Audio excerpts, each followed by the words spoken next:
did you get any sleep last night? Yes, sir. I had a lot of dreams. What were you dreaming about, Lenny? What hell's like.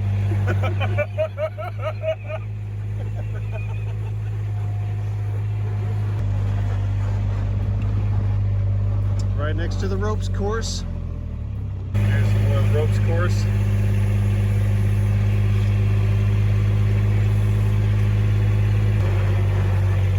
We're gonna go back onto the course here, but that line goes straight down there, a couple hundred yards toward the neighbor there.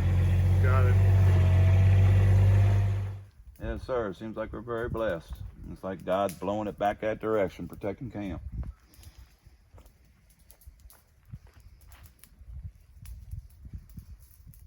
So, Lenny, what time did you guys see the fire?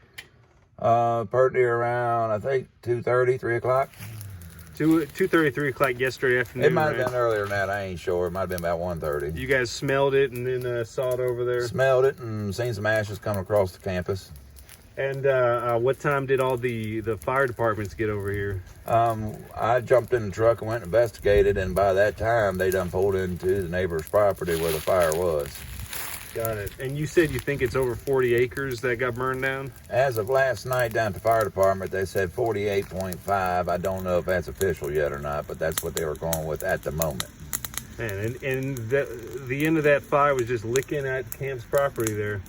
Yes, sir. Yes, sir. Fire started over there, and me and the facilities crew, we came over on the other end to keep an eye on the property, and we went over there and seen where it was starting to approach the property, so I got a hold of dispatch and the firefighters and got them over here on this side of the land and suggested maybe an easier access from the campus.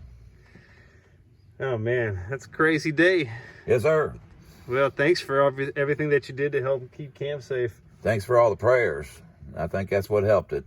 And thank the firefighters. They're the ones that go out here, worked all night, and special shout out to David Coakley. He's an excavator. He volunteered his time to come in and help put fire lines up, and the forestry department and everybody else. This is the fire line where the bulldozers went ahead and created a dirt path to stop the fire from spreading. So camp just got the very edge of the lickings of the fire. The 40 acres that were destroyed, apparently the flames were 40 feet above the tops of the trees. Just to give you an idea how close the fire was to our chapel with its brand new, beautiful blue siding. Let's come this way a little bit. Sorry for my unsteady camera.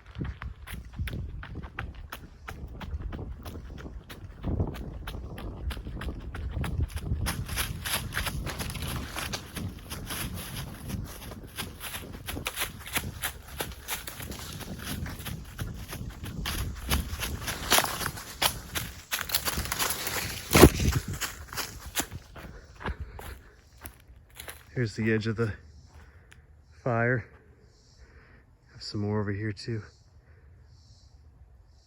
If you've ever put a dried Christmas tree in a fire, you can imagine how quickly, brightly, and hotly this little forest would light up, especially with a little bit of wind.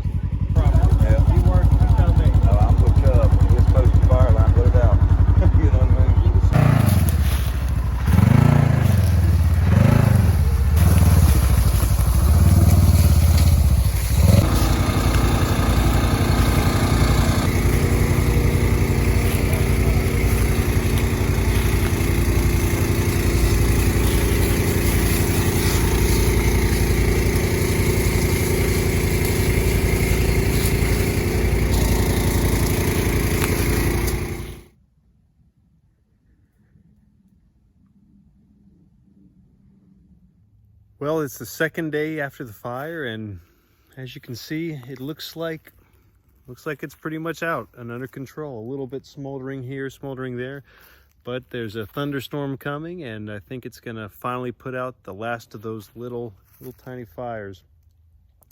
Camp property was mostly spared. I'm standing on camp property now. You can see the ground is black, all except for this dirt path that I'm walking down. But all the brush has been burned up. And it was pretty scary, but we're very thankful that nobody was hurt, that as far as I'm aware, there wasn't any property damage to buildings, obviously to the land, but yeah, it was pretty crazy.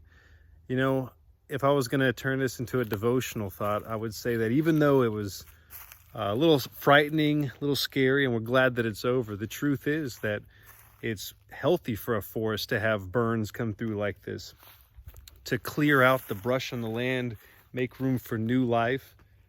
And it's kind of like when you prune a tree, you know, if you cut off a branch, it seems like, oh, the tree's not going to like that, or maybe it's going to, you know, be sad or not grow as well or whatever it is. But the truth is that's going to make a tree healthier when you prune off the branches that aren't quite doing what they should be doing.